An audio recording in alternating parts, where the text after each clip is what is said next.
Hello, everyone. Welcome to today's webinar on Pivot 2.0 from Imply.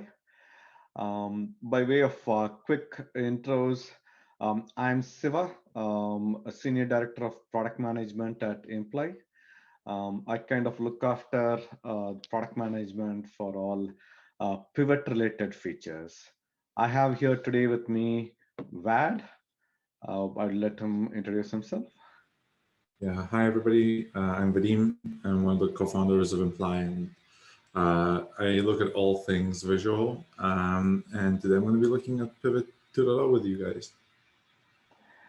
Cool. Thanks, Vad. So what is Pivot 2.0? All right.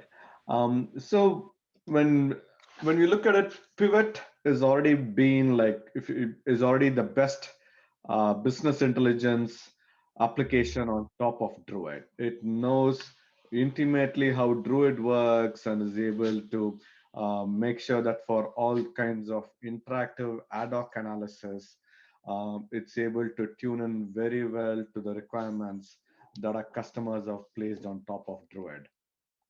But we have been getting requests for like more types of visualizations and more types of analytical capabilities. And so when VAD thought through all these different requirements, he kind of decided like, hey, it's probably better to go in with like a re-architect the whole framework itself. That way, like we can try to get a much better experience both in terms of number of visualizations and the ability to customize them. At the same time, make it very easy to add more and more of them also going forward. So this in short is Pivot 2.2. We at Imply, like we are really excited about how this has turned out and hope you would be as excited as you look at the features and the demo that Vad is able to give us. Right. At the outset, what are the basic aspects of Pivot 2.0 that makes it so exciting for us? If you see that, the first aspect is the fact that you query exactly only what you need to see on the screen. Right. Many times, let's take for example, you make a query for let's say the sales by city, right? And let's say there are like 1,000 cities. Now the question is like, hey, why do you want to retrieve back sales for each of those 1,000 cities when actually you're going to be seeing only like 20 or 30 cities on the screen? So when you try to retrieve only those 20 rows of data, it's much faster for the user to be able to see it very quickly, and it's also reduces the load on the back end also a lot. So in both ways, it becomes very beneficial. Now that we have like much better performance of these queries, what this in turn leads to is much more advanced dimensional analysis. What I mean by dimensional analysis is the fact that I can pull in data along lots more dimensions now. I don't have to worry too much about like what's the performance going to be, what's the hit on the server going to be, right? I can bring in much more number of dimensions. I can put much richer type of visualizations around this. All of these are definitely possible now. Another major factor is comparative analysis. We as human beings, we tend to understand numbers better when we are able to compare against other known entities. For example, what's the number of hits today? If I want to compare it against the number of hits last week, then I get a better idea, right? Like, hey, if I know that the number of hits is 1,000, I really don't know whether that's a good number or not. But when I compare it, if I say like last week it's just 200, wow, then I know like today's numbers are really good. But this was already present in the existing pivot itself. But with new pivot 2.0, we are vastly expanding on the capabilities here. You can compare against a specific time, you can compare against other filters. For example, like if you are looking at the number of sales, amount of sales in UK, you can very easily do comparison against, let's say, Germany or Switzerland, right? Or you can compare UK very easily against the whole world. So all these kinds of advanced analysis, comparative analysis becomes a lot easier. These things, as VAD shows, are already available within Pivot 2.0 itself. Going forward, we'll be expanding Pivot 2.0 to have a lot more customizations. Many times you've heard customers asking for like, hey, we want to change the colors, we want to change how the axes look. All of these becomes a lot more easier because of this exciting new framework that our engineers have built. And more and more, we'll be making it more SQL based. We understand that SQL at the end of the day is the universal language of data. A lot more people understand SQL really well. They're able to even like specify really complex queries through SQL. And so we Pivot 2.0 takes us in the direction of making us more and more SQL based, right? Now, instead of me just talking about these things, let's get to the exciting part when VAD is able to go into the details and then actually do a demo of Pivot 2.0. Over to you, VAD. Awesome. Well, thank you. Let me share my screen and we'll take everybody through it. So, okay, can you see my screen? Yes. All right. So I want to show Pivot 2.0, and for that, I want to just quickly introduce a data set and also just talk at a high level about like what Pivot is trying to achieve and why like we're calling Pivot 2.0 Pivot 2.0. So first of all, I'm going to be looking at a data set as part of my demo that's just events collected from a website. These events were actually collected from this website right here, koalas.max.com. It's a website where people can go. It's pretty simple, do nothing website. And you just hover your mouse over it, slowly uncovering the dots, splitting them up, and you slowly reveal an image of a koala right here. And it's pretty popular. We're going to see just how popular this website is and the different analytics from it. And when this website, when you use it, when I split this these things, you'll see it's like logging some events to an implied collector, and that's what we're going to be analyzing today. In fact, I have some data for this from this website loaded right here, and this is a very common use case for imply and for droid and for pivot to analyze traffic from a website, like how the users behave with the system. It's not the only use case, but it's a pretty prominent one. And in here, I have the dimensions that I collect. Some of them would be pretty self-explanatory, like time.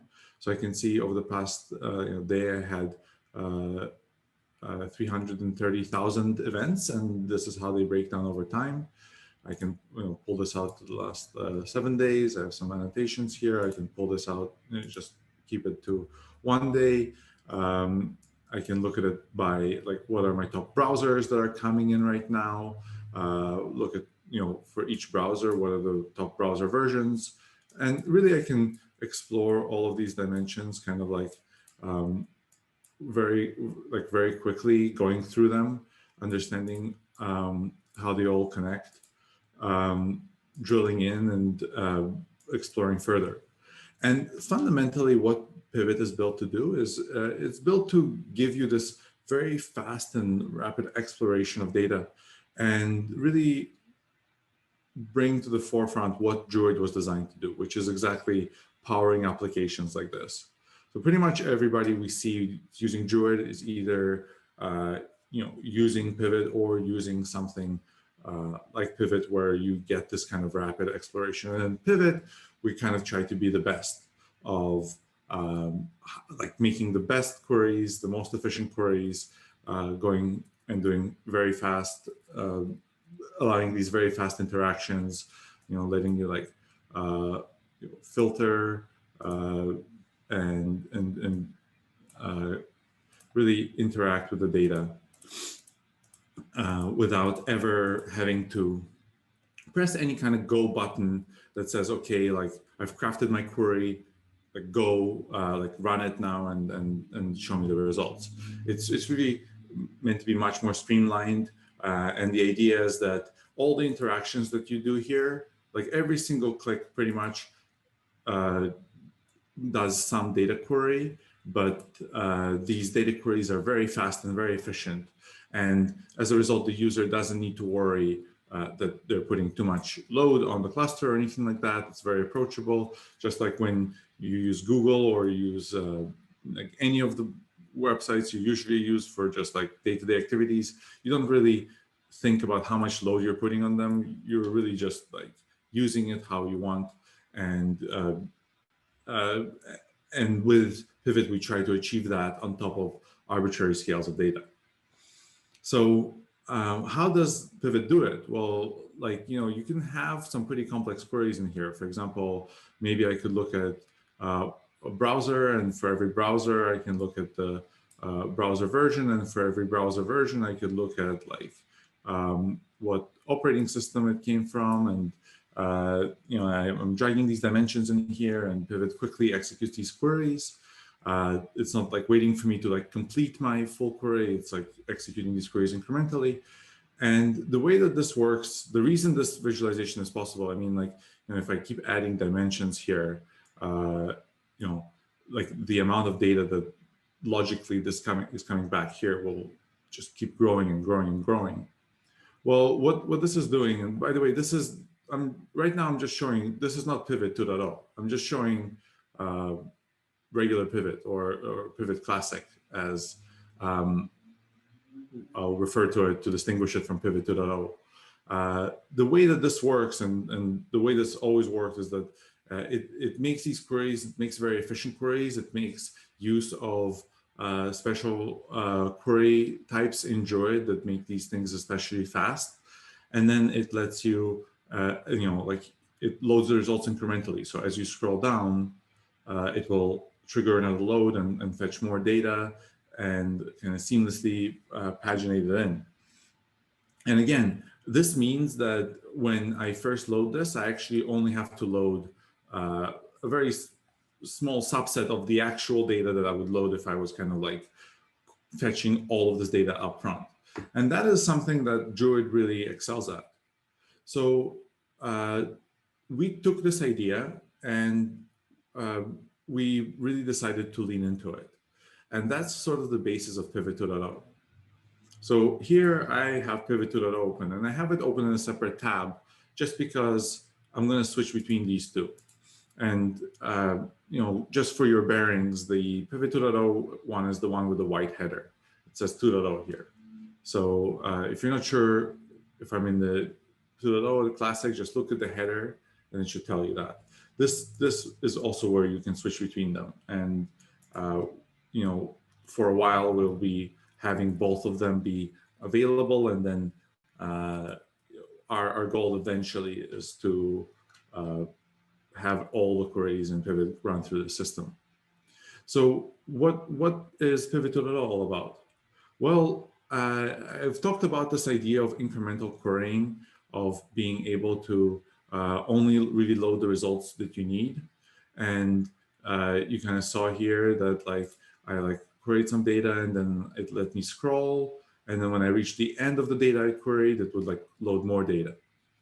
Well, in Pivot 2.0, we've basically taken that idea to its logical maximum, which is here, if I have,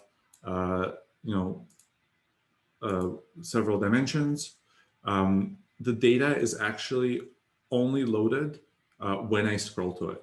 And it literally loaded, if I scroll one cell, it will load one cell of data.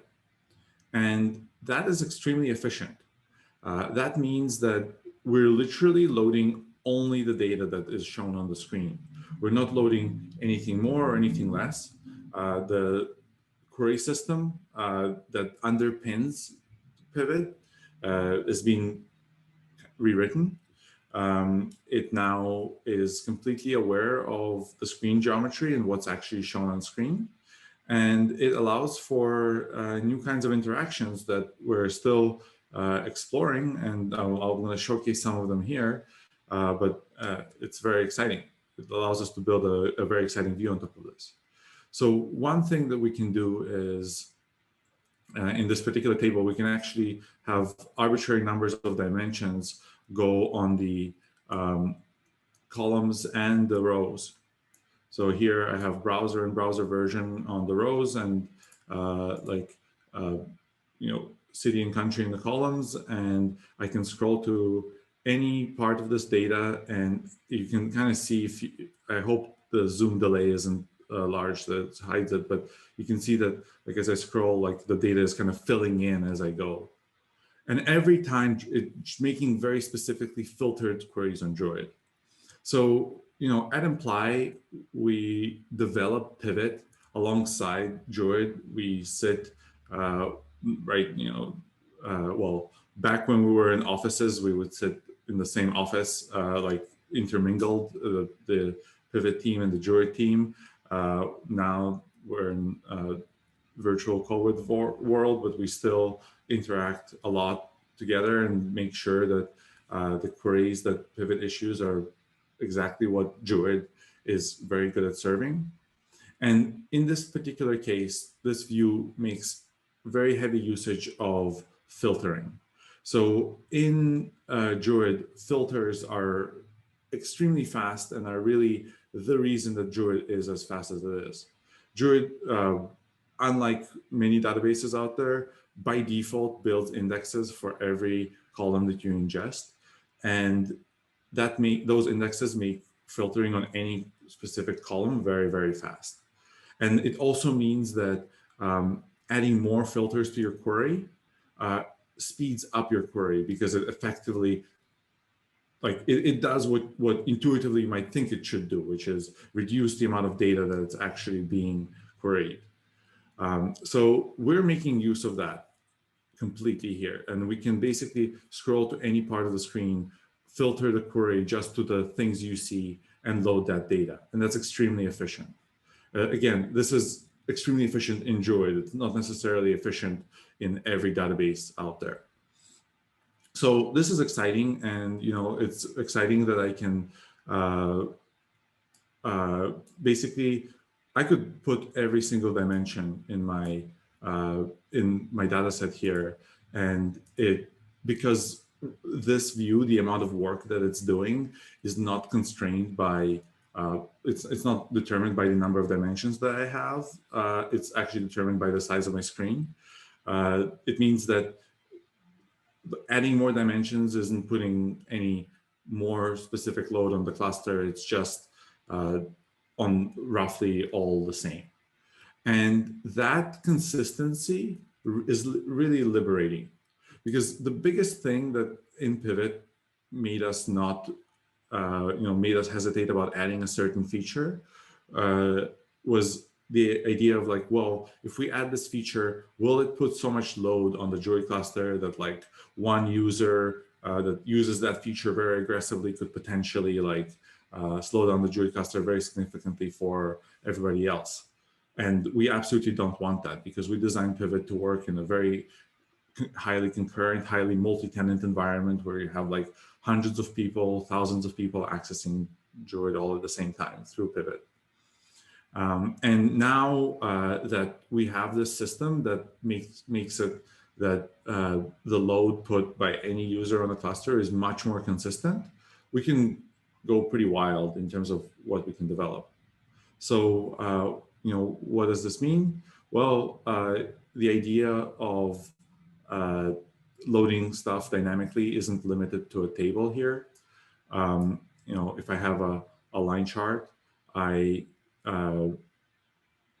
can specify like a very fine granularity of filtering, and then this line chart will, it will compress to a certain amount, but then afterwards it will actually load data dynamically. And that means I could filter on like a year of my data or 10 years of my data, and do it by minute and not kill the cluster, not try to like load a ton of results back. and just kind of be able to scroll through it. And this works in this works in 2 dimensions here. So if I have, you know, like a very large dimension on the tiling, I can now, you know, like no matter where I scroll, it will just load that view. And again, that's very, very powerful. You know, as you can, if you've used Pivot before, you might see that there's like new features that were added here, because not only is this type of querying more efficient, it's also more flexible. So for example, I could just look at, you know, I could layer this by browser and get a layering of every single browser, like kind of one on top of the other to compare them against each other for every different city. And let's remove that and go back to normal bucketing and kind of see how it all looks. And another big advantage of that, so like if I go back to the table, for example, you know, like one of the things that makes Druid so awesome are all the advanced types of aggregates that you can have. Specifically, like, you know, stuff like unique session, you know, computing approximate uniques and computing filtered aggregates and stuff like that. The thing with aggregates, though, is that they are not necessarily all equal in terms of their cost. And you want your users to feel like you just use whatever you want.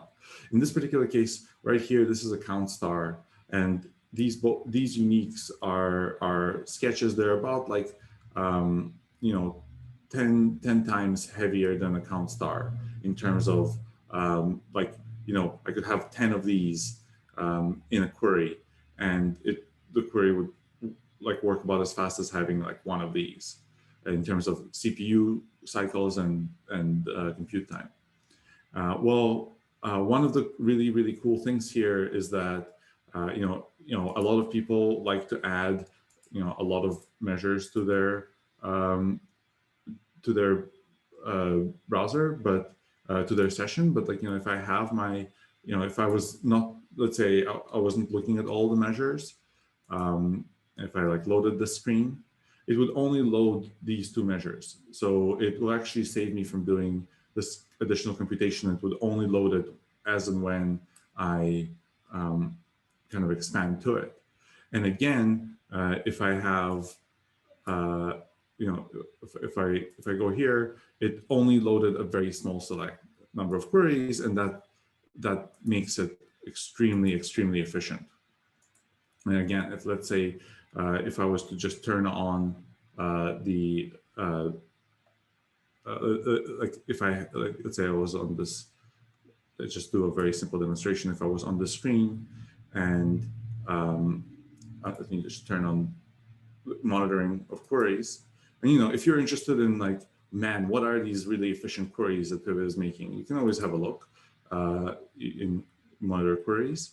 And you know, if I scroll down by 1 row and like 1 more row, and I monitor the queries that Pivot made, you see it made 1 query, and as you can see, these queries are very heavily filtered. So Pivot is using all the filtering and like all the ideas of how do we filter these queries, how do we make them as efficient as possible, and how do we have this query load as small amount of data as possible. So okay, let's move to something else. One really exciting feature that we can kind of introduce with this is you know, all sorts of advanced comparisons.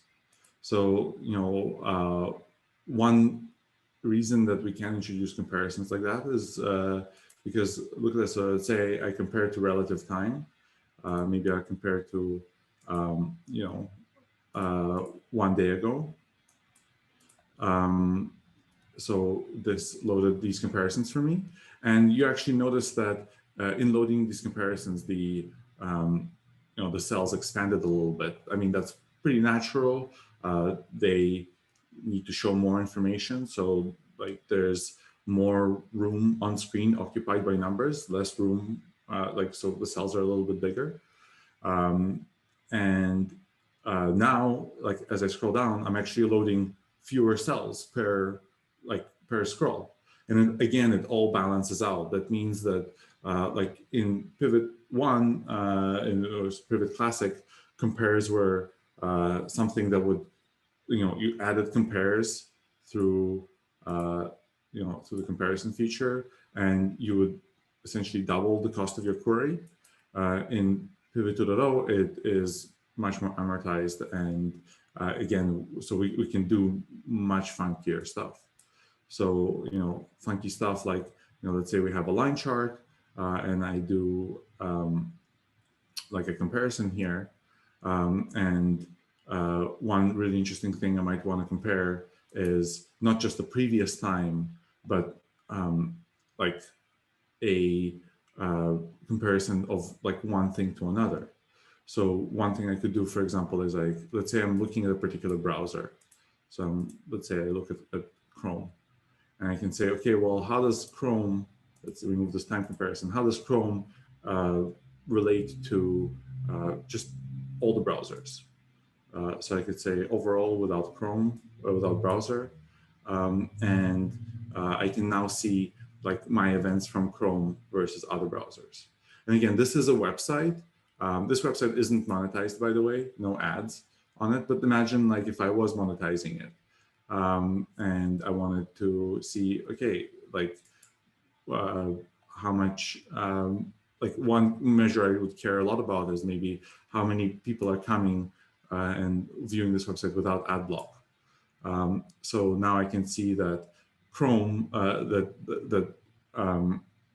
Chrome, which is the blue line here, is a little bit below in the number of people that come without ad block versus to like the overall average. And that makes sense because the overall average is made up of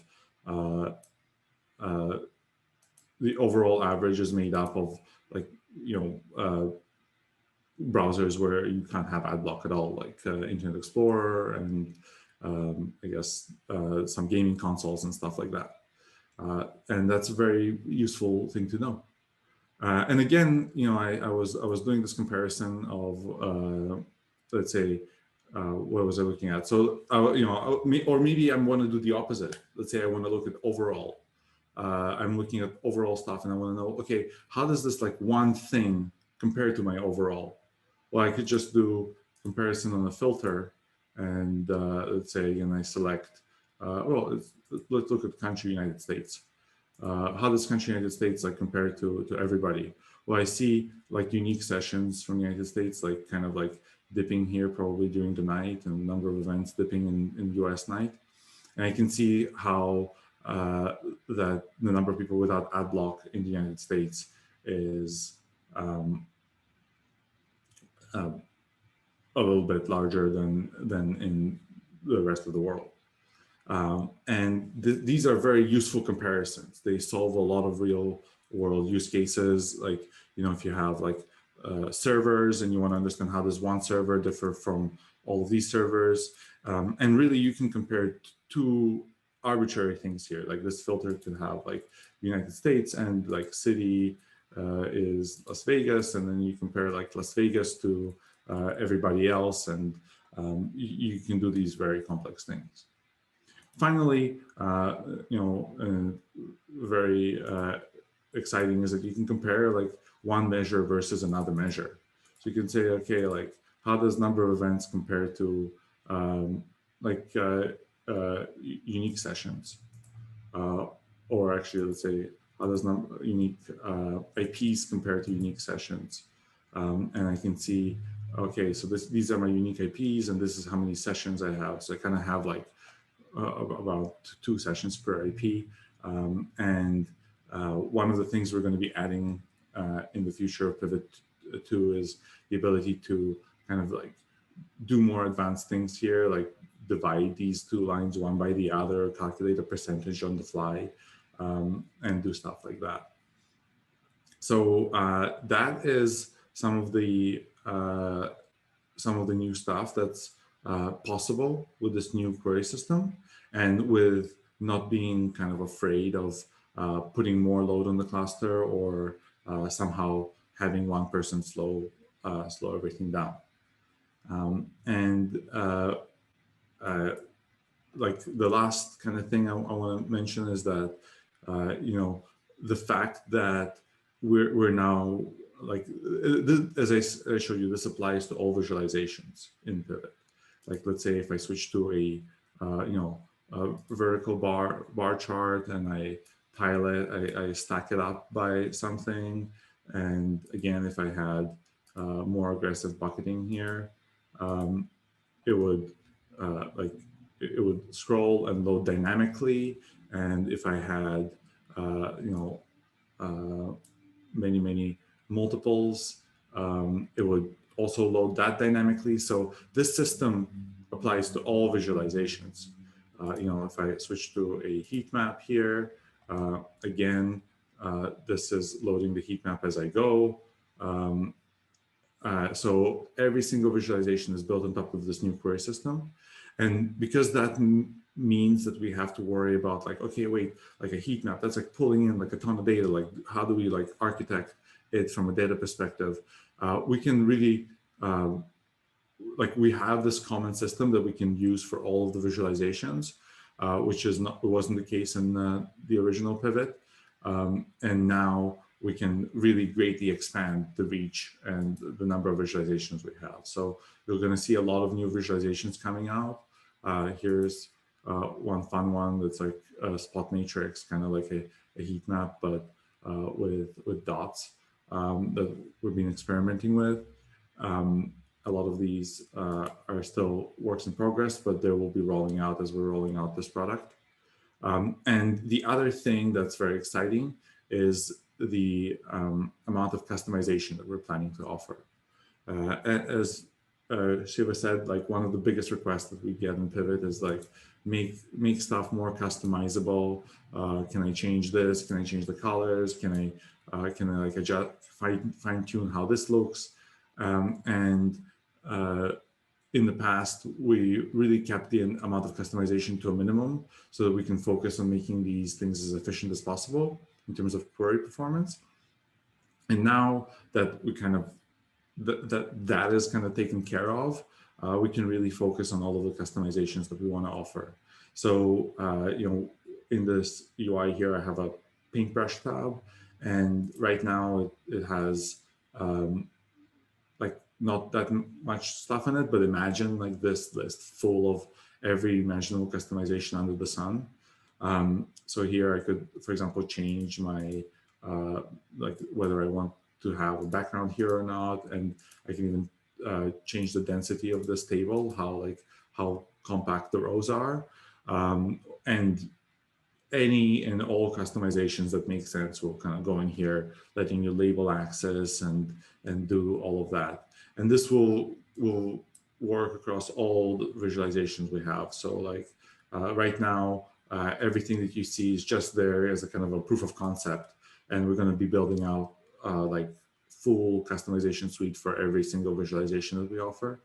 In here, we can change the interpolation and show the points. But again, this is just the very start. At the very core of it, we now don't have to worry about making every single visualization efficient. That's kind of like taken care of by like this unified system and unified system of querying, and we can really focus on building out more visualizations, making them more customizable, and also exploring the wide array of advanced analytical features like comparisons and taking that to kind of its logical maximum, on-the-fly editing of measures and dimensions, and many more exciting things to come. So that's my a brief pivot overview, and I want to hand it over to Siva for a more detailed roadmap of what's to come.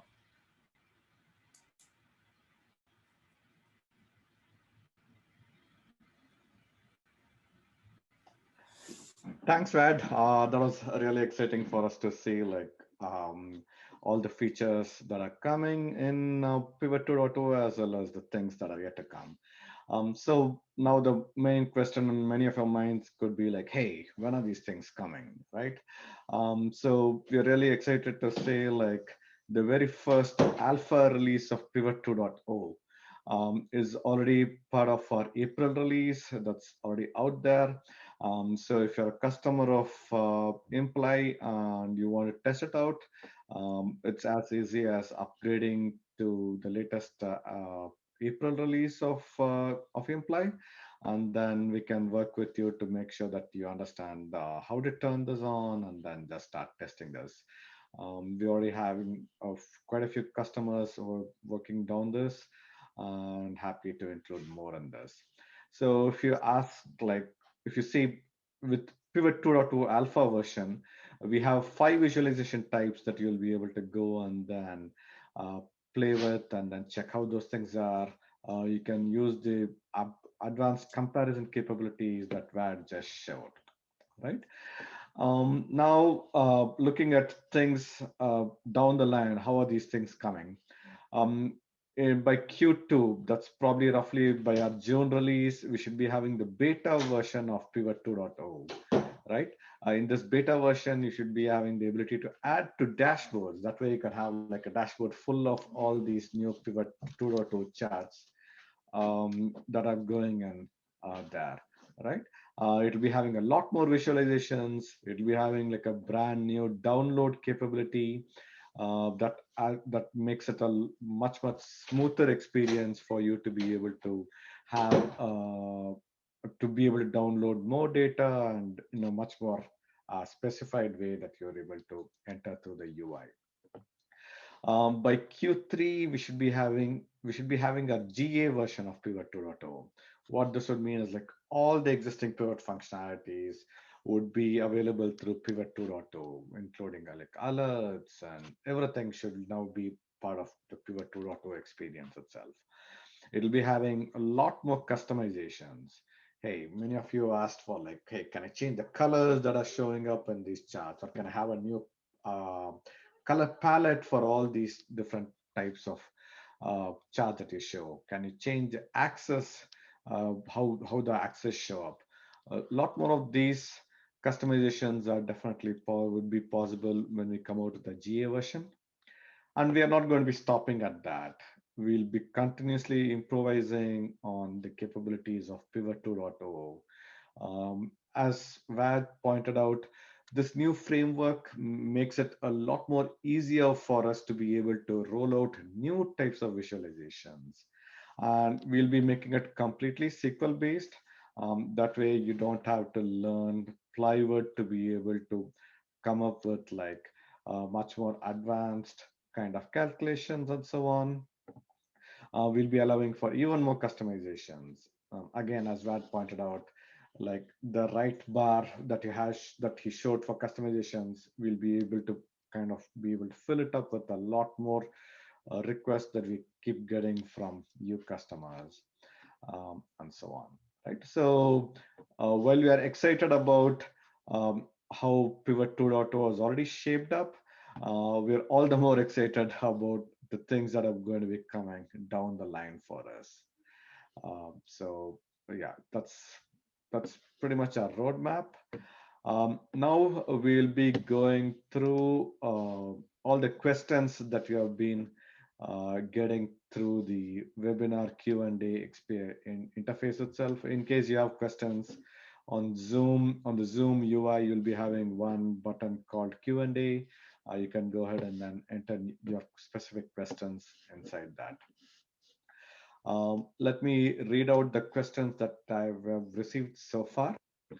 Um, does the cell or row at a time feature work as well when dealing with cubes that have billions of events a day on multiple complex filters? is it still caching multiple results on the droid side? Yeah. I mean, the short answer is um, yes. The slightly longer answer is we'll absolutely make sure that it does, and it's something that uh, is kind of core to Pivot, and like working on very large result sets is what we do. And the long answer is that, like, the one loading one cell at a time thing. First of all, it doesn't literally load all the cells one cell at a time.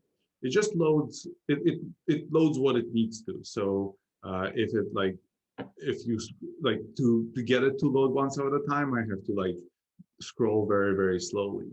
But uh, in reality, uh, the the underlying thing that is new here isn't loading one cell at a time. It's being aware of the layout of the screen, being aware of having a query planner that's aware of how the visualization is laying out data. So it knows that, um, like, for example, the rows go like vertical, and columns go horizontally and then like vertical scroll will result in like these rows that are about to be shown. Like horizontal scroll results in these rows that are about to be shown. And actually, like, I didn't go into that much detail here, but uh, this is why the query introspection feature is so fun, is that it has actually like a number of strategies that it picks um, for how to fetch your data. And the one cell at a time is just one of those strategies. And it can select a strategy based on um, whatever factors that it sees fit, including like maybe like the overall data size, or like uh, the past few queries, how quickly they came back.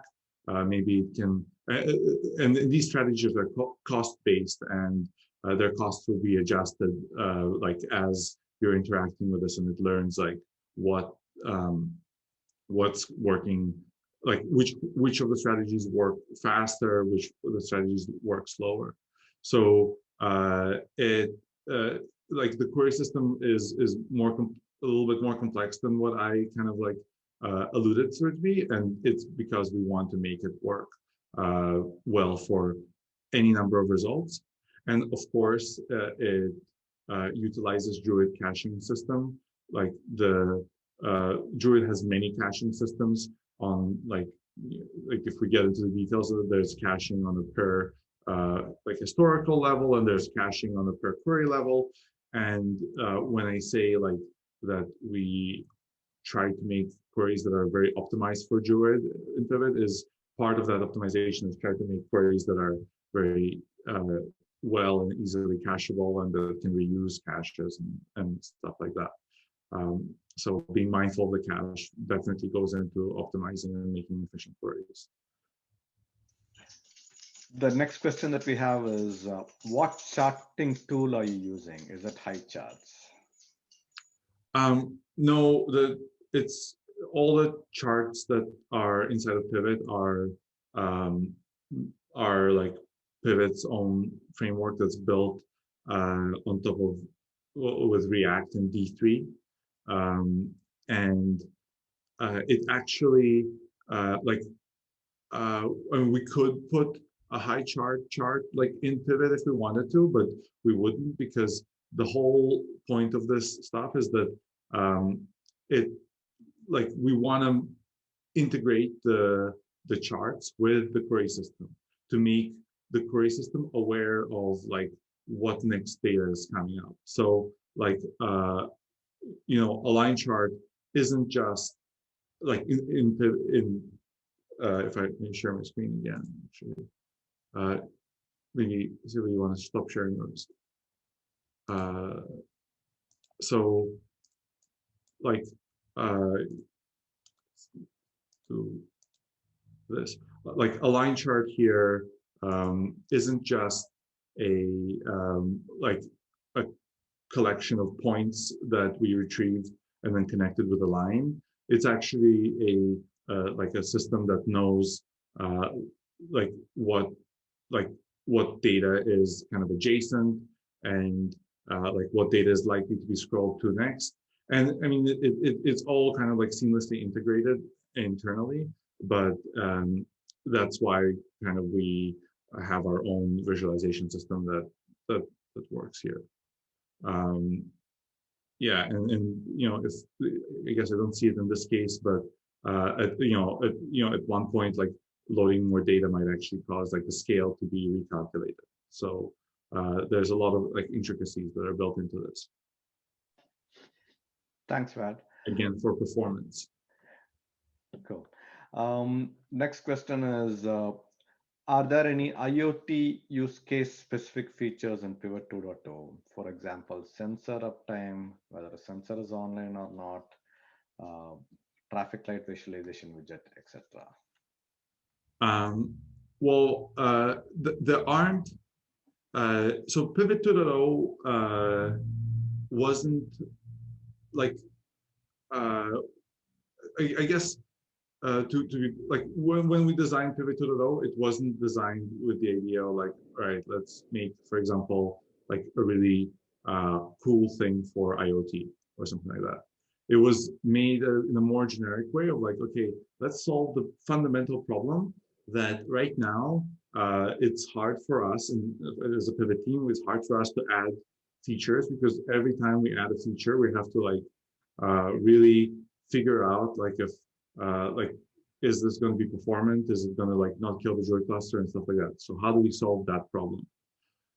Now, I firmly believe that solving that problem benefits everybody, like benefits any use case. It's kind of more of a fundamental thing. It's kind of like fast queries. Like which use case is it good for? Answer every single use case. Like no matter whether you're doing IoT or web traffic analysis, like having your data returned to you faster is beneficial.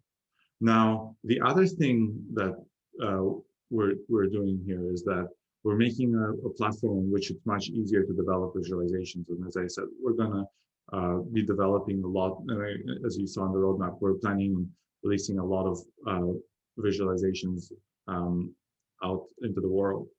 And one of the so there definitely will be visualizations that did not exist before that are much more suitable for like IoT use cases. In fact, one visualization that I'll give a brief shout out to is it's one of my favorites, but it's very much raw, pun intended, state is actually the raw data view, where you can actually see the raw data that you're aggregating over, and then you can group it by, for example, like a certain dimension. So here's like a sample of raw data for the United States. Here's a sample of raw data for the United Kingdom. That could be extremely useful in an IoT case where you actually like you get some sensor readings and you want to understand like, okay, what's the actual like breakdown of what are the actual like what does the actual data look like, and then like group it and split it up. And for every kind of like cool visualization you can think of is like now it's very fair, like it's open season for visualizations to all be implemented. Thanks, Vad. Next question is like, can I upload data through APIs and then get the chart back? Are there any limitations for API calls? So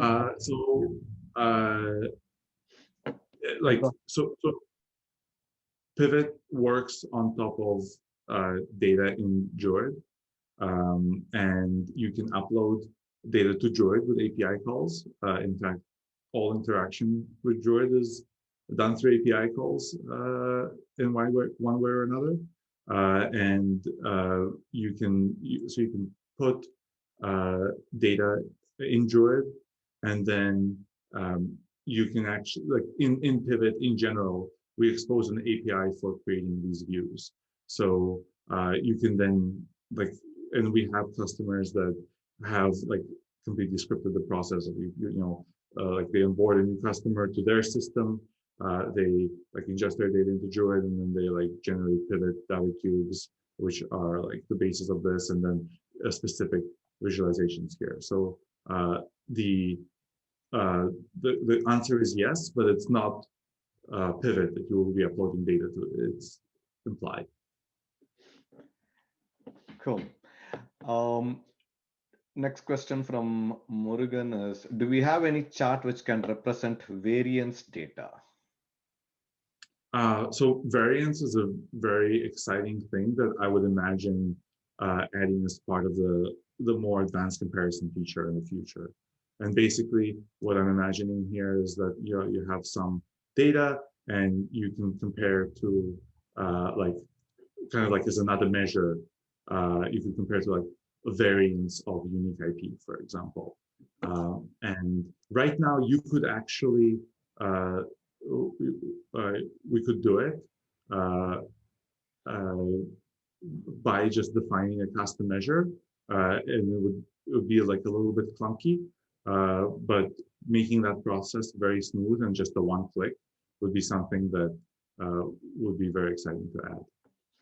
Yeah, definitely very high on our priority, because we have seen interest from quite a few of our customers there.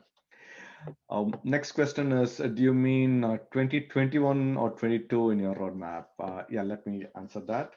Yeah, essentially, Imply has its calendar as starting from Feb 1st to Jan 31st, and so when we say 2022 fiscal year, we're actually referring most of it to be referring to 2021 only. So when we mentioned Q1 2022 or Q1 Q2 2022, those refers to the fiscal years, which actually means Q1 would be ending on April of April this month it's ending, and Q2 I was referring to the quarter ending in July and so on. So it does refer to this year only, just that it's because it was referring to the fiscal year, it's slightly off. But no, I'm not referring to next year, but coming up within 2-3 months itself. Maybe we shouldn't use fiscal years for roadmap presentations. Yeah, probably I should I should definitely be changing that over to calendar years. I'll definitely make that change. Thanks for pointing that out. Yeah. Next question is, do we have hierarchical grouping of rows and columns? Is it available through row and column aggregations like min, max, average, delta, and sum?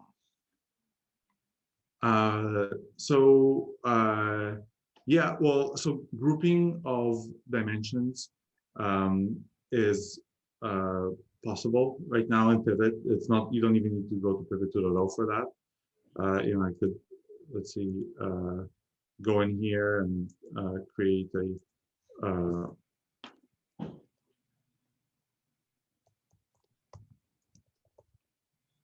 let's capitalize this, and put make a group of several dimensions. So there's this kind of grouping. Also, I mean, these queries are kind of naturally creating a hierarchy. So in each browser, I'm looking at the things of that browser. So and now, if this hierarchy was longer, I wouldn't be as I said, there's no performance hit for adding more rows here.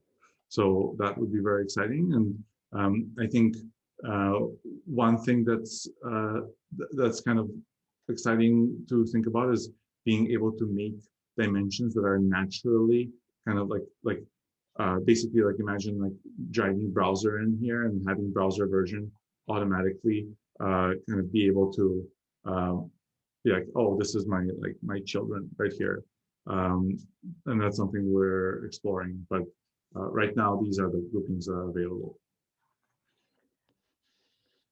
Cool. Next question that we have from Dimitri is how to get access to Pivot 2.0 to test its features. That I can answer. Essentially, if you're a customer of Imply, do reach out to your TSM, that's your Technical Success Manager, to get the latest April release. And then it's the alpha version of Pivot 2.0 is available in that for you to go ahead and then start testing it. Uh, Next question from Dimitri itself is, would it be possible to build dashboards where data are represented in real time?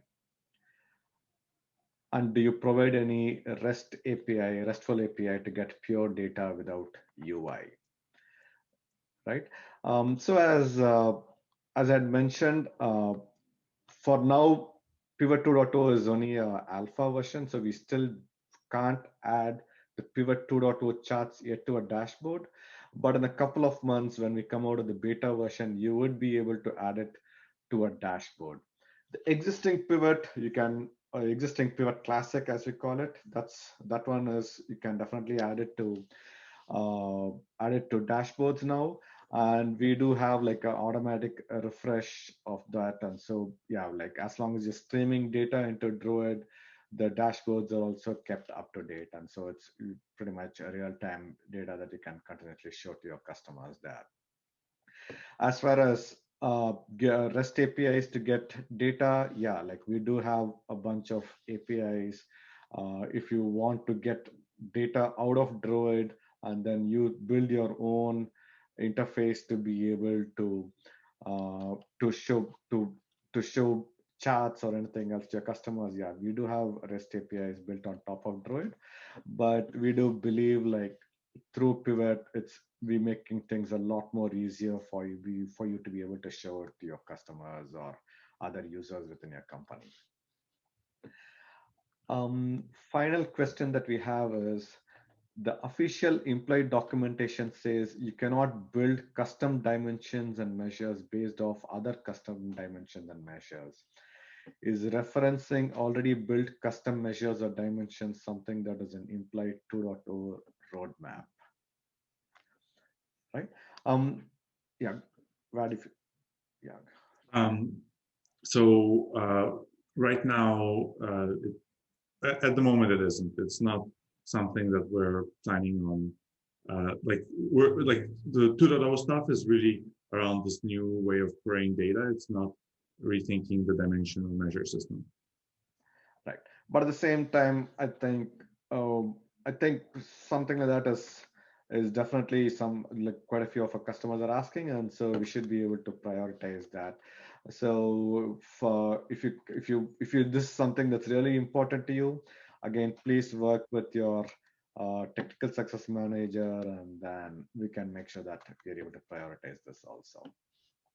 Cool. That's the last of the questions that we have so far, and actually we are at the almost at the end of the webinar session also. So I'd like to thank all of you for attending this session. I know for some of you could be pretty late in Europe and so on. Uh, Thanks for staying back and then listening to this exciting new demo and webinar around Pivot 2.2. So if you have any further questions, please reach out to us either through your TSMs or through other channels, and I'm very, very happy to answer more questions. Thanks, everyone. Thank you, everybody, for coming. Bye.